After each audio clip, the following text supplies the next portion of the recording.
The Philippines celebrates Deaf Awareness Week every second week of November pursuant to Proclamation No. 829, which was signed by President Corazon Aquino on November 1991.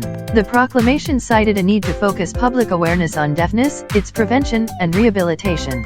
We joined this year's celebration of Deaf Awareness Week with the theme, We Hear as One, Defying Communication Barriers for the Empowerment of Deaf Persons, which highlights awareness of deafness, deaf culture, language, challenge in communication and the importance of social inclusion across the deaf community.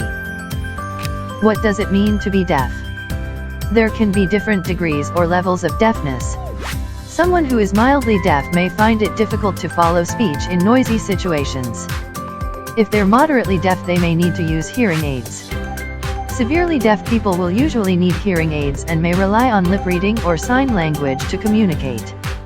A profoundly deaf person may use sign language as their preferred method of communication. How can I be deaf aware?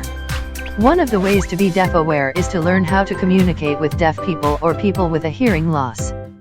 Here are some tips. Ensure you have the attention of the person you are talking to and face them. Try not to put your hand in front of your mouth. Make sure you are somewhere with good lighting. If there's a light behind the person speaking, it makes it difficult for a lip reader to make out what they're saying. Choose a quiet place, as background noise makes it difficult for the deaf person to pick out what you're saying. There's no need to raise your voice. If the person you're talking to wears hearing aids, it can be very uncomfortable for them. Be prepared to repeat what you've said without showing impatience. Alternatively, you could look out for the signs that you need to repeat, as sometimes the person you're talking to might be too shy to ask you to repeat. Deaf trivia. Sign language varies from country to country. Most of the country have their own sign language or share a certain sign language, but with a different dialect.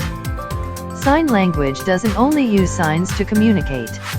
It uses facial expression, hand movement, and position, gestures and body language to communicate. In American Sign Language, all the signs pertaining to women, such as wife, daughter, etc., are signed near to the jawline.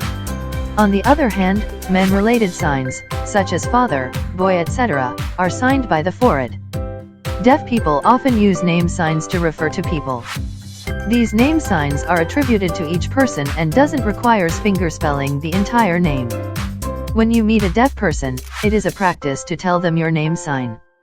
Sign languages have their own definite grammar.